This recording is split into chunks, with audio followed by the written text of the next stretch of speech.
Señor, cuántas gracias te damos porque hoy tenemos vida, Señor. Hoy podemos estar aquí presentes en familia, cumplir el propósito de ser tus hijos y venir a escuchar tu palabra, Señor. Que en mi corazón tome decisiones al salir de aquí, al escucharte. Que mis actos sean para darte el honor y la gloria a ti, Señor.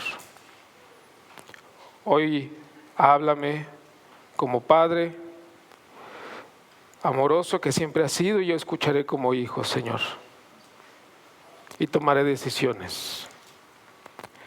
Señor, especialmente yo pongo este tiempo en tus manos. No me permitas decir nada que tú no quieres decir, Señor. Controla mi mente, mi corazón, mi boca, mi cuerpo, Señor. Gracias te damos por tu amor y tu palabra. En nombre de nuestro Señor Jesucristo, amén.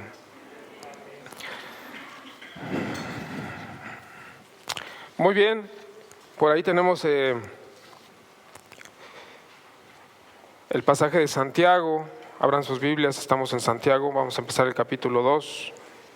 Por ahí en las pantallas tienen la presentación, lo vamos a usar como guía. Es la primera vez que utilizo presentación al dar una prédica. Había dado una enseñanza, todas las veces de la enseñanza la daba con presentaciones, pero bueno, vamos a comenzar. Santiago capítulo 2, de la serie Hechos que hablan. Santiago menciona 15 veces, como datos históricos, a manera de introducción, 15 veces hermanos en este epístola. Entonces está hablando a creyentes. Todos los que estamos aquí somos hijos de Dios, somos creyentes. Entonces es un mensaje específicamente para la iglesia, para las almas. Vamos a ver más adelante que utiliza la palabra sunagoge o sinagoga, que algunas versiones la traducen como congregación. Entonces el mensaje está específicamente dirigido para hermanos de la iglesia. En los 108 versículos que conforman el total del libro de la epístola de Santiago, hay 54 mandamientos o formas imperativas. Es de los libros que se podría considerar, de las epístolas o de las porciones de la Biblia que más se podría considerar como exhortativa. Sin embargo, hoy yo extiendo una invitación, como lo hace Santiago, a una amorosa reflexión. Una amorosa reflexión. Esa es la invitación que hoy te hago. Y también como dato histórico sabemos que pues Santiago no era Santiago, sino que era Jacobo. Pero al pasar del hebreo y después por el latín y a lo mejor el francés y después al castellano, todas las lenguas romances, el santo Jacob después fue Sant Iago, ¿sí? Y algunas versiones o algunas referencias lo muestran como Santiago, y así llegó a Santiago, ¿sí? Esa conjunción de Iago, Tiago, pero viene de santo Jacob, ¿sí? Muy bien. Vamos a pasar a la siguiente, por favor.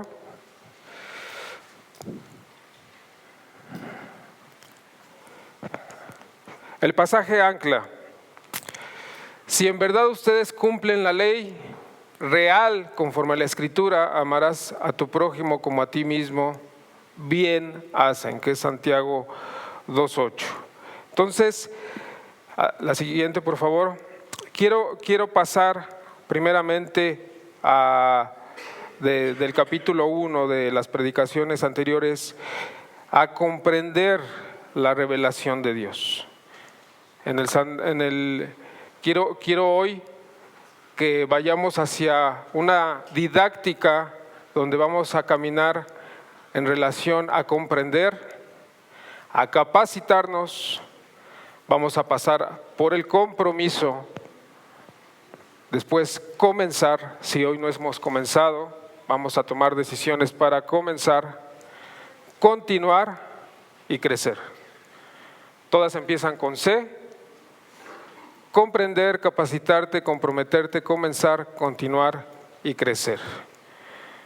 Y para comprender necesitamos la revelación de Dios, y en este versículo ancla el propósito hacia donde, si fuéramos arqueros, hacia donde estamos apuntando la flecha, a la diana, el propósito principal de para qué fuimos salvados, ¿sí?, es el amor y la unidad en la iglesia.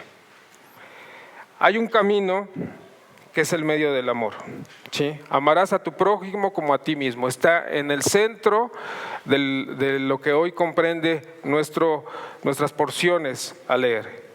Adelante, por favor, la siguiente.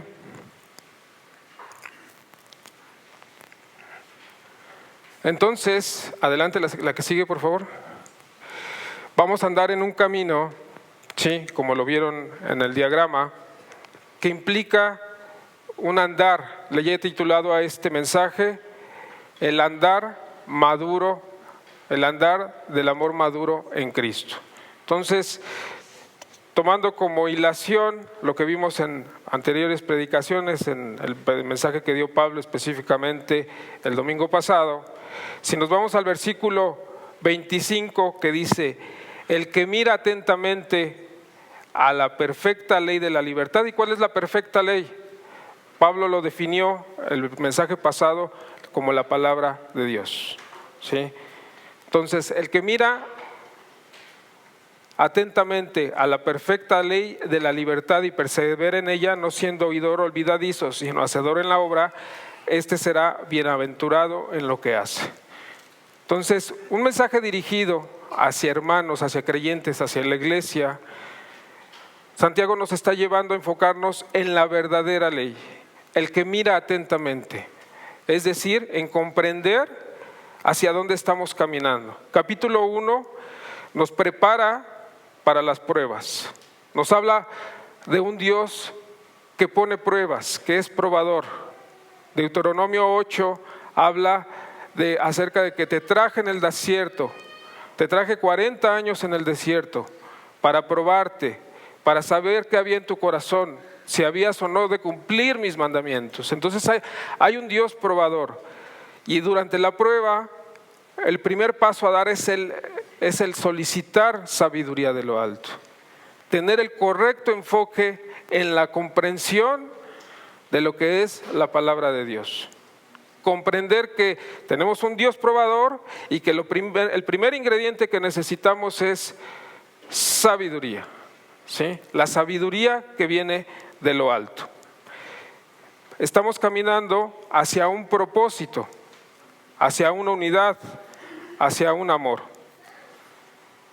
Entonces, el segundo paso, el siguiente diapositiva, el segundo paso después de comprender es capacitarte, como lo habla Efesios 4:12, para la perfección o la capacitación de los santos. Entonces, en esta capacitación vamos a la palabra, ¿sí? ¿En qué es la capacitación? En la palabra de Dios. Y hoy nos corresponde el capítulo 2 de Santiago, ¿sí? Y vayamos, abran sus Biblias, por favor, capítulo 2 de Santiago. Yo tengo la NBLA, escogí esta versión porque trae palabras clave muy específicas, muy importantes en cómo las traduce. Lo nombra el pecado de la parcialidad. ¿Ya estamos ahí en sus Biblias? ¿Sí? A ver, enséñame quién está ahí ya. A ver, enséñame sus Biblias. ¿Sí las? Ok, muy bien. Vamos a la palabra de Dios. ¿En qué me tengo que capacitar? En la palabra de Dios. El pecado de la parcialidad. Hermanos míos, no tengan su fe en nuestro glorioso Señor Jesucristo con una actitud de favoritismo. Resaltar favoritismo. Porque si en tu congregación, esta es la palabra, ¿sí?, que traduce como sinagoga, sinagogue, que es sinagoga, congregación, la traducen algunas versiones. entra un hombre con anillo de oro y vestido de ropa lujosa. Y también entra un pobre con ropa sucia. Nótense, hombre con anillo de oro y vestido de ropa lujosa, y también entra un pobre con ropa sucia. Ropa y está sucia. Y dan atención especial al que lleva la ropa lujosa y dicen, siéntese aquí en un buen lugar, y al pobre dicen, tú estate allí de pie o siéntate junto a mi estrado o siéntate junto a mi butaca. O sea, ni siquiera le doy un asiento, ¿sí? Algunas traducciones dicen, siéntate junto a mí en el piso. Versículo 4 dice, ¿acaso no han hecho distinciones entre ustedes mismos y han venido a ser jueces con malos pensamientos? Vuelve a repetir, hermanos míos, ahora agrega la palabra amados. Hermanos míos amados, escuchen, ¿no escogió Dios a los pobres de este mundo para ser ricos en fe y herederos del reino que Él prometió a los que lo aman? Pero ustedes han despreciado al pobre. ¿No son los ricos los que los oprimen y personalmente los arrastran a los tribunales? ¿No blasfeman ellos el buen nombre por el cual ustedes han sido llamados? Si en verdad ustedes cumplen la ley real conforme a la Escritura, amarás a tu prójimo como a ti mismo, bien hacen. Pero si muestran favoritismo, cometen pecado y son hallados culpables por la ley como transgresores. Voy a repetir esta última parte. Pero si muestran favoritismo, cometen pecado y son hallados culpables por la ley como transgresores. Porque cualquiera que guarda toda la ley, pero falla en un punto, se ha hecho culpable de todos. Pues el que dijo, no cometas adulterio, también dijo, no mates. Ahora bien, si tú no cometes adulterio, pero matas, te has convertido en transgresor de la ley. Así hablen ustedes y así procedan como los que han de ser juzgados por la ley de la libertad. Porque el juicio será sin misericordia para el que no ha mostrado misericordia. La misericordia triunfa sobre el juicio. Santiago nos está llevando a una amorosa reflexión en relación a hacer distinciones, a hacer discriminaciones. ¿Y cuál es me voy a apoyar, si me permiten utilizar este recurso, en relación a una predicación también de esta serie de Santiago, en donde la comparación la hacemos nosotros. Es decir, yo mismo me comparo y puedo decir que tengo más que alguien, pero si me comparo con uno que es muy rico, ¿sí? Entonces puedo decir que soy pobre con relación a esa persona. Entonces, aquí las comparaciones o quien hace la balanza no es una regla del Señor. Es decir, Dios no hace acepción de personas, lo sabemos que está específicamente en su palabra. La única métrica que encontramos en el Señor, si la podemos encontrar, y recordemos cuando sus discípulos estaban diciendo, ¿quién se sentará a la derecha tuya y quién será el más grande del reino de los cielos? Sí, después, porque pues ellos ya se sentían con cierta, lo voy a decir así, charola, ¿no? Que traían privilegios. Entonces, en relación a quién es el más grande del reino de los cielos, el que sirve a los demás. Esa es la única métrica que dejó nuestro Señor Jesucristo. En relación a las demás, las ponemos nosotros. Y entonces tenemos que evaluar nuestro corazón. En relación a con quién me estoy comparando.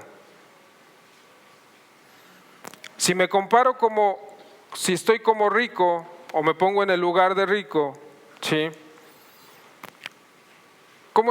¿De dónde viene esa comparación? Que sale de mi corazón únicamente, que sale de mis pensamientos y de mi corazón esa comparación.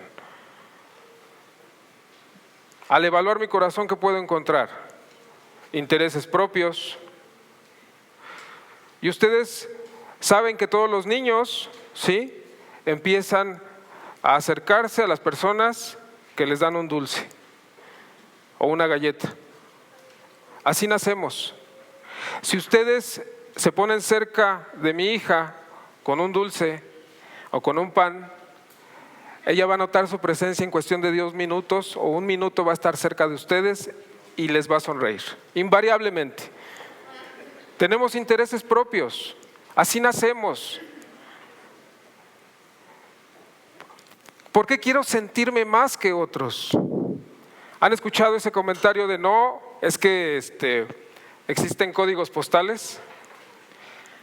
¿De dónde viene esa motivación de sentirme más que otro? ¿Sí? O el qué dirán, es que hago esto o decido esto hacer porque me están viendo las personas, por el qué dirán. Entonces, ¿quién pone la métrica? Mi corazón. Ahora, la palabra de Dios está en función del equilibrio, ¿sí? De la prudencia, de ser sobrio.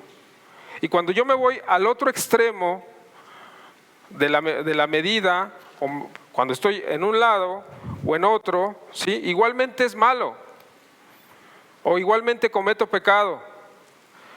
Llámese de aquel que se compara con otro, a lo mejor que desde su punto de vista lo ve más rico. Y entonces tiendo a conmiserarme, a la autocompasión. Igual eso es pecado. Porque ¿dónde está fundamentada la autocompasión? En el yo. Solo estoy viendo mis necesidades, lo que me falta, y quiero validar eso. Y quiero que alguien se haga responsable de eso. Le aviento la papa caliente a alguien más. Entonces, igualmente, llámese uno o el otro, me estoy comparando. Y Cristo no hace comparaciones.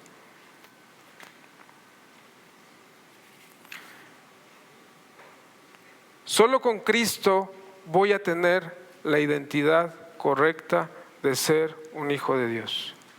Y en esa identidad no requiero estarme comparando. No requiero estar evaluando si las posesiones materiales alcanzaron cierto nivel o no lo alcanzaron.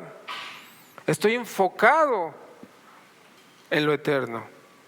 Porque invariablemente, si paso tiempo con Cristo, diario, de calidad, dedicando tiempo, escuchando su palabra, invariablemente me va a empezar a ocupar y a preocupar lo que a Cristo le preocupa. Y es lo eterno. Es la palabra de Dios y las almas. Entonces no hay métrica que nos haya impuesto el Señor más allá de que el más grande será el servidor de todos. Cualquier otra métrica es autoimpuesta y tenemos que evaluar nuestro corazón a la luz de la palabra de Dios. Capacítate, ¿sí? El corazón es el que hace las comparaciones. Capacítate en la palabra de Dios. Ahora, hay riesgos, y antes de hablar en los riesgos, voy a ir otra vez a la palabra de Dios y voy a ir a Gálatas 2:11. Si me acompañan a Gálatas 2:11. Y dice: pero cuando Pedro vino a Antioquía, le resistí cara a cara porque era de condenar. Pues antes que viniesen algunos de parte de Jacobo, ahí está Jacobo, ¿sí? Comía con los gentiles, pero después que vinieron, se retraía y se apartaba, porque tenía miedo de los de la circuncisión. Ojo en esto, versículo 13, y en su simulación participaban también los otros judíos, de tal manera que aún Bernabé fue también arrastrado por la hipocresía de ellos. Entonces había una simulación y había una situación donde Pedro se comportaba de una manera con los judíos y de otra manera con los gentiles. Y había ese riesgo de la división. Y eso nada apunta a la unidad que está buscando Cristo. Entonces, si nos vamos a Hechos, en Hechos 11, Pedro tuvo una revelación en Hechos 11, ¿sí? Y 11:17 dice, tiene esta revelación y concluye: si Dios pues le concedió también el mismo don que a nosotros, es decir, la salvación, la fe, que hemos creído en el Señor Jesucristo, ¿quién era yo que pudiese estorbar a Dios? Eso concluye Pedro después de ver esta revelación donde descendían animales y le dice Dios: no le llames inmundo a lo que yo he purificado. En capítulo 15, en el concilio de Jerusalén, que estuvo justo presidiendo Santiago, Jacobo, en el versículo 6 dice: y se reunieron los apóstoles y los ancianos para conocer de este asunto. Y después de mucha discusión, Pedro se levantó y les dijo: varones hermanos, vosotros sabéis, como ya hacía algún tiempo, que Dios escogió que los gentiles oyesen por mi boca la palabra del evangelio, porque después en esta revelación fue en casa de Cornelio y le predicó a Cornelio, que era gentil. Y Dios, que conoce los corazones, les dio testimonio dándoles el Espíritu Santo, lo mismo que a nosotros. Y ninguna diferencia hizo entre nosotros y ellos. Repito, y ninguna diferencia hizo entre nosotros y ellos, purificando por la fe sus corazones. Ahora pues, ¿por qué tentáis a Dios poniendo sobre la cerviz de los discípulos un yugo que ni nuestros padres ni nosotros hemos podido llevar? Antes creemos que por la gracia del Señor Jesús seremos salvos, de igual modo que ellos. Entonces, ¿a qué estamos apuntando? Estamos apuntando a la fe verdadera, en la que ni judío, ni gentil, ni esclavo, ni amo, ni hombre, ni mujer son diferentes. No hay acepción de personas. No obstante, reconozcamos esto y pongámonos en lo que nos lleva la palabra de Dios en relación a capacitarnos, que está hablando de una capacidad, y reconozcamos que esta capacidad está en cierto nivel de madurez. Es decir, puede ser que hoy en día estemos nivel 0. No hemos decidido no hacer acepción de personas. Pero para eso estamos hoy aquí, para estudiar la palabra de Dios y tomar decisiones. Y entonces, como ya la conozco, ahora voy al siguiente nivel, donde voy a generar un compromiso. ¿Un compromiso con quién? Con Dios.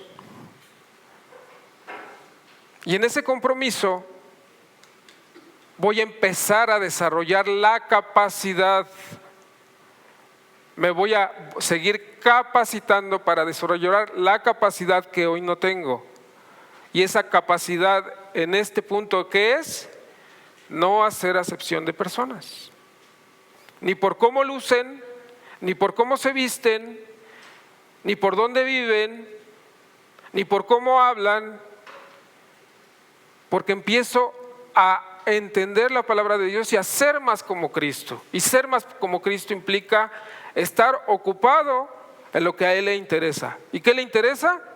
¿Qué ve Cristo en nosotros? Almas.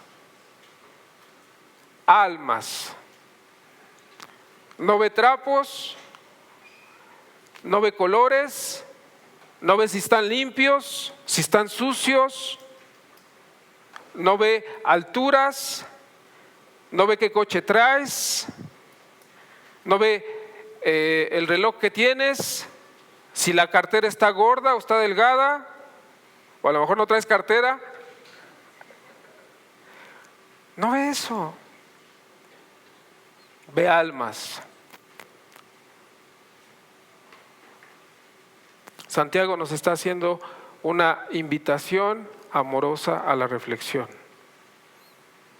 Porque ¿cuál es el riesgo? Por ahí, si me ayudan, Juan Marcos. El tercer punto del compromiso es, adelante por favor.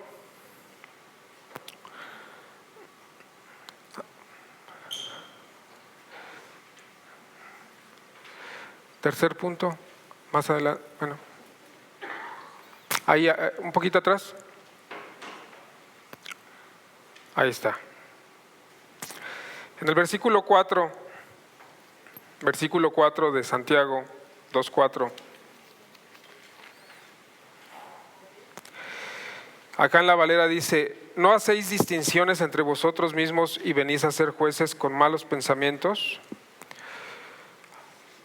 Me voy a voltear un poquito porque se me olvidó poner mis lentes. Voy a ver para acá. La palabra en el griego dice diaconomía, ¿sí? Que está en voz media o pasiva. Y de las diferentes fuentes o traducciones, o como se traduce, dice dudar, vacilar. También tiene la connotación o significado de disputar o discutir. Pero yo subrayé allí unas que es la más revelante para este contexto, que es dudar, estar inseguros, criticar. Quiere decir que de primera mano, Santiago nos está llevando a la reflexión sobre lo que pensamos, nuestros pensamientos en relación a hacer ese tipo de distinciones, que ya vimos que era algo que pasaba en la iglesia primitiva. Acabamos de venir en Hechos y pasaba. Era algo que se enfrentaban, ¿sí?, los apóstoles. Era algo muy común y que sigue vigente hasta nuestros días. ¿Ahí me escucho bien? ¿Sí? ¿Sí? Entonces,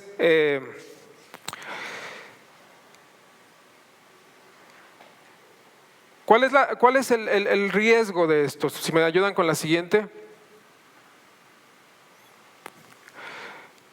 Dado que esto quiere decir dudar, o quiere decir división, o quiere decir criticar, o quiere decir juzgar, mi pregunta es: ¿los cristianos estamos divididos entre si atender a Cristo o al mundo?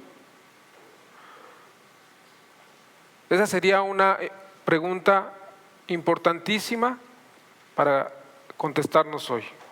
¿Dónde está nuestro corazón? ¿Tengo fe, pero obro como si no la tuviera al hacer distinciones? ¿Cómo acaba el versículo 4? Dice: ¿y venís a ser jueces con malos pensamientos? Desde que pensamos ya estamos juzgando, ya estamos, como bien claro lo dice, estamos ya entrando en el terreno del pecado, de la rebelión, de estar contra Dios. ¿Y cuál es el tema más relevante en esto?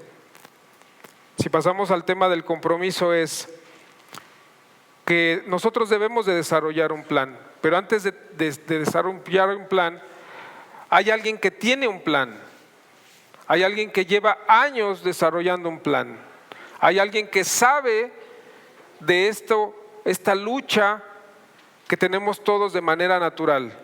Porque de manera natural, cuando viene alguien, y a lo mejor si se presentara en este momento alguien de la raza negra, ¿sí?, muy morenito, ¿qué pasaría? Nos llamaría la atención, y eso es natural y hay que aceptarlo y reconocerlo y tomarlo como punto de partida o referencia. Luce diferente, pero ¿qué hago con ese? ¿Qué decisiones tomo en mi corazón? ¿Qué empieza a suceder en mis pensamientos? Entonces, ¿cuál es el plan del enemigo? Adelante, por favor, en ese generar compromiso. Adelante. ¿Sí? ¿Cuál es el plan del enemigo? Bueno, él sabe esto, él conoce la palabra de Dios. Y nosotros sabemos de las epístolas de Tito y Timoteo, donde Pablo estaba encargando a fortalecer a las iglesias en Tito, en Creta, para que fueses y corrigieses lo deficiente. Sabemos que enlista ciertas cualidades o características en relación a la madurez de los cristianos. No solamente para elegir líderes, simplemente para buscarlo. Es el paso natural o el andar en Cristo que va enfocado a la madurez de los cristianos. Y en esas dos epístolas, tanto en Tito como Timoteo, fíjense cómo está resaltando dentro de las mujeres en relación al servicio de la iglesia, como segunda característica de lo que hace más daño a la iglesia, cita en las dos cartas: calumniar, murmuraciones.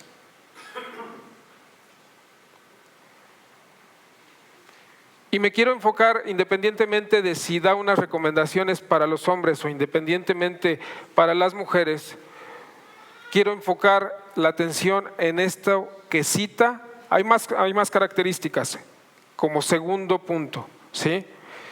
Es honestas, que quiere decir, que se traduce mejor como un término respetuosas, decorosas, reverentes. Y segundo punto, lo cita ahí. Esto es de lo que más divide y daña al cuerpo de Cristo, a la iglesia, a las congregaciones. Satanás, la siguiente, tiene un plan perfectamente definido desde la iglesia primitiva. Primer punto: fingir amor y unidad. Fingir. ¿Qué estaba haciendo Pedro en Hechos? Simular.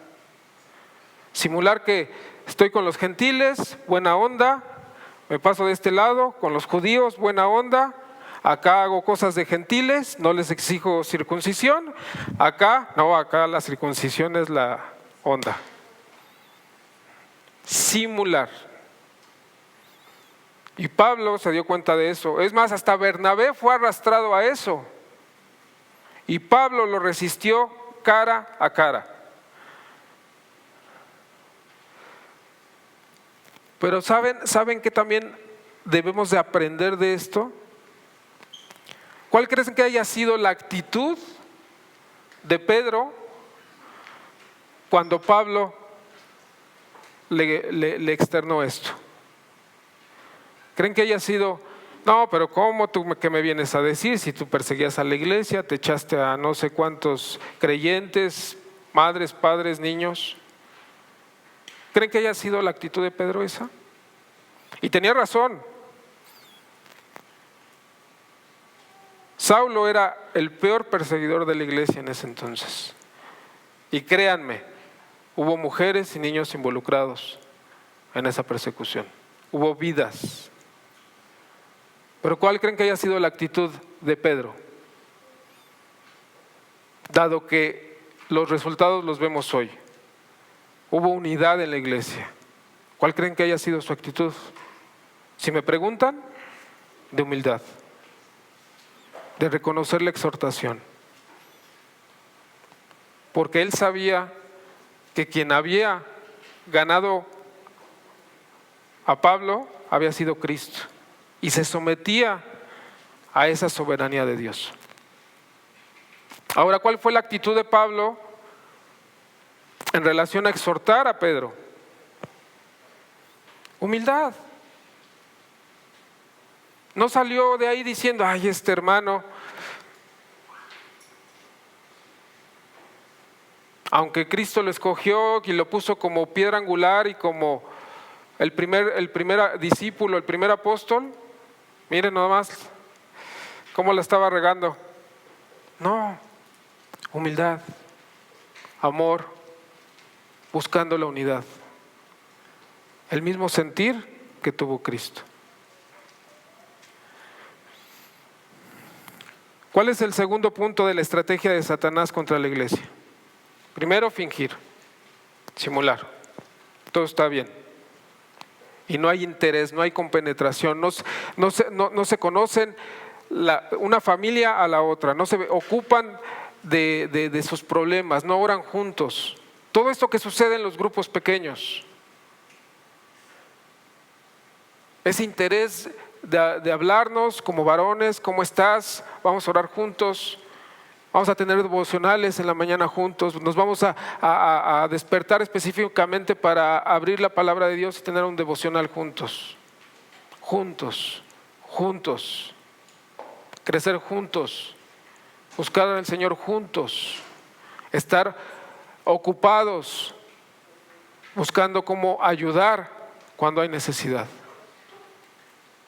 Ese es el enfoque, no la murmuración, no los chismes, no hablar del otro, pensar.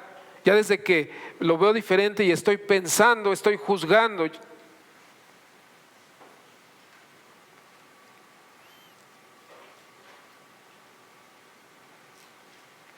La segunda estrategia de Satanás es destruir el amor y la unidad.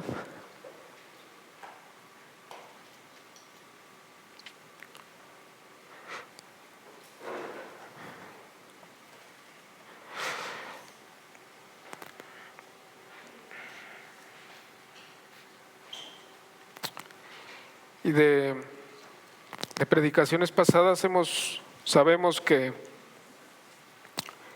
cada quien tiene sus propios deseos y pasiones. No es que Dios nos tiente.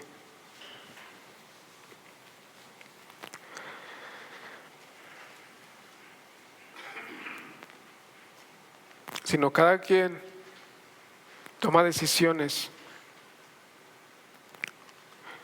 en relación a su egoísmo.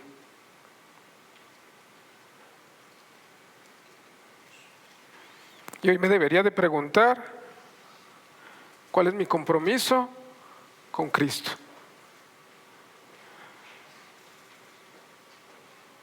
Si estoy aportando, estoy colaborando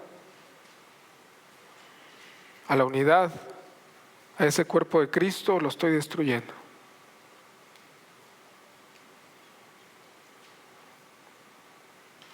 Porque el simple hecho de pensar, de que en mi pensamiento ocupe darle cabida voy a hacer diferencias, voy a tener favoritismos, ese simple hecho está dividiendo. Por lo que Cristo dio su vida y colgó de un madero. ¿Y por qué me duele tanto? Porque yo nací aquí en la IBJ.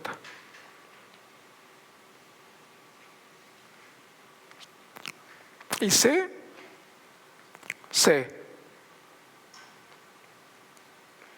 que hay murmuraciones, que hay juicios, lo sé.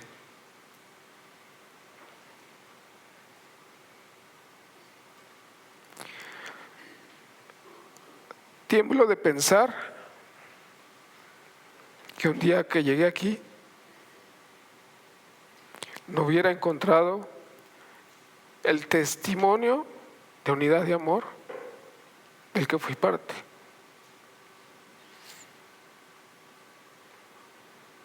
No por las personas que hubiera, sino por lo que Dios había hecho en esas personas.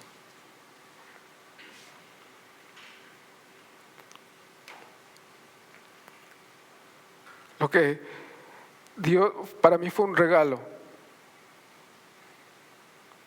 Para mí fue Dios trabajando en la vida de las personas para ganar un alma más.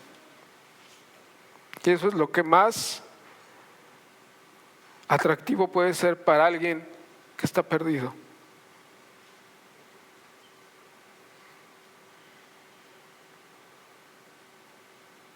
En esas cualidades encontramos, de Tito y Timoteo encontramos decoroso. Una iglesia vestida del Evangelio, que se viste de Cristo. Y eso hace atractiva la verdad de Dios. Nada más me dolería que ver esta iglesia dividida.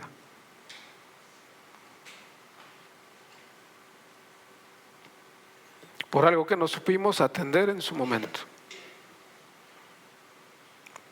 Por tener en poco la palabra de Dios. Espero que este mensaje se quede muy profundo en sus corazones. Que siempre que vean a alguien, que vean a un hermano, vean a Cristo. Y lo que le interesa a Cristo, que son almas. Lo eterno.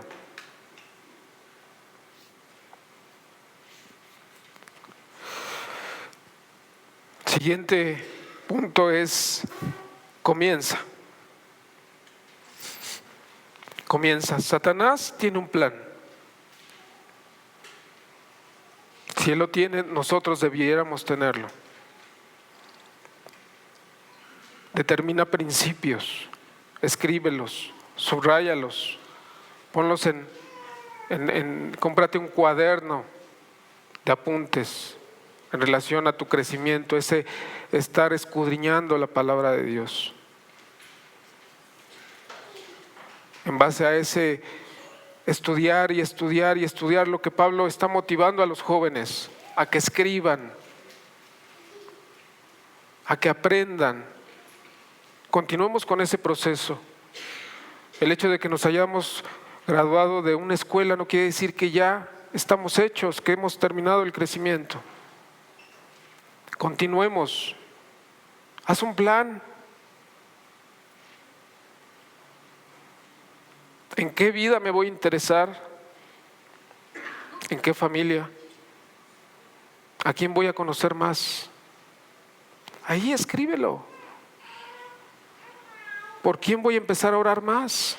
¿Qué necesidades voy a tener al tanto? Escríbelo, comprométete. No con Pablo, no con los varones, no con comprométete con Dios. Quinto paso, continúa. Sabemos que en las relaciones unos con otros habrá emociones.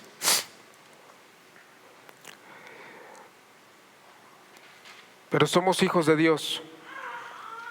Por eso es tan importante la reflexión de hermanos míos, en esta porción que hace Santiago y que sigue enviando un mensaje, ¿sí?, a la iglesia, a los creyentes. ¿Cómo puedo demostrar un amor maduro? Un amor como Cristo. Porque el amor maduro no es condescendiente. No es aquel que otorga para todo. Hay ciertas prioridades que un amor maduro atiende en relación a la vida de otros, a la necesidad de otros. Y ese amor que es tan atractivo es el poder de Dios de manifiesto en nuestros días. No quiere decir que ya no haya milagros, sí los hay. Pero el mayor milagro que hoy nos ha entregado el Espíritu Santo en cuanto al poder de Dios es ese. Que a través de la unidad y del amor, una persona como yo perdida se puede enamorar de Cristo. Ese es el poder del Espíritu Santo, el poder que nos ha entregado, el mismo poder que resucitó a Cristo, ese mismo poder que hizo hablar en lenguas a los apóstoles, ese mismo poder que protegió a Pablo en sus viajes misioneros. ese mismo poder que fue entregado a Juan y a Pedro para curar enfermos, ese mismo poder lo tenemos hoy. Y se llama amor y unidad.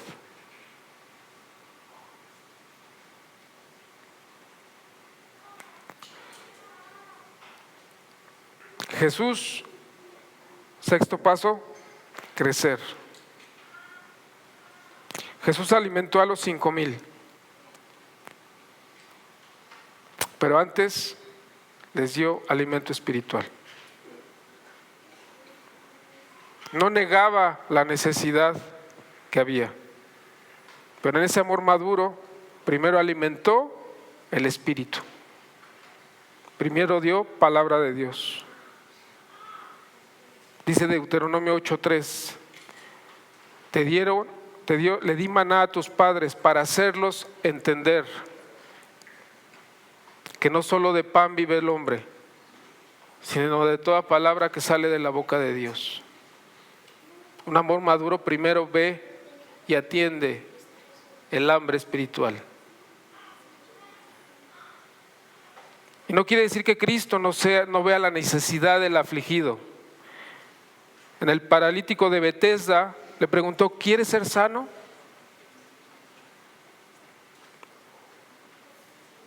Al ciego Bartimeo le dijo: ¿qué quieres que yo haga? ¿Se acuerdan de él? El que decía: hijo de David, ten misericordia. Le dijo: ¿qué quieres que yo haga? Cuando le dijo: quiero ver, Jesús se movió a compasión.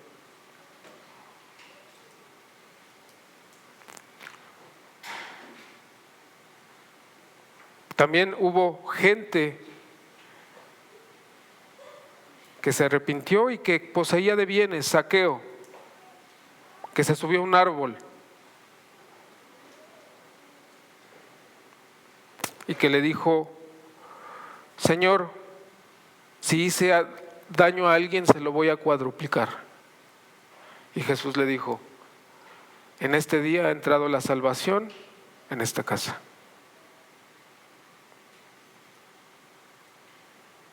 No nos comparemos con nadie, solo con Cristo. Los ojos solo puestos en Cristo.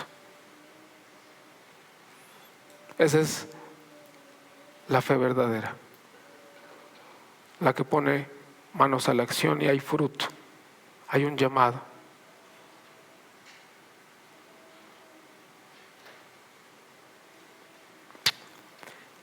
Acompáñenme a orar.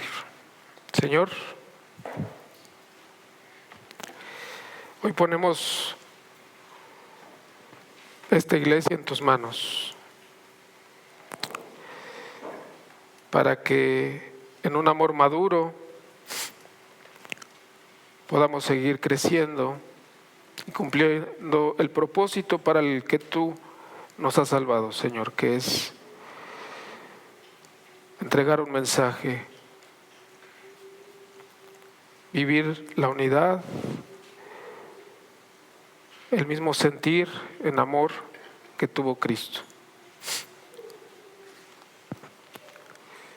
Cuando estabas en el aposento alto, dijo: un nuevo mandamiento les doy. Ámense los unos a los otros. Y nos diste un parámetro, una medida, como yo los he amado. Y en esto conocerán que son mis discípulos, que se amen los unos a los otros. Que nos comprometemos a vivir tu verdad para hacerla atractiva a los demás, Señor. Que lo importante sean las almas, que lo importante sea lo eterno. Que vivamos rendidos y humillados a ti. Y que el amor, ese amor en madurez, siempre traiga misericordia, compasión en esta iglesia, Señor, en tu congregación. En nombre de nuestro Señor Jesucristo. Amén.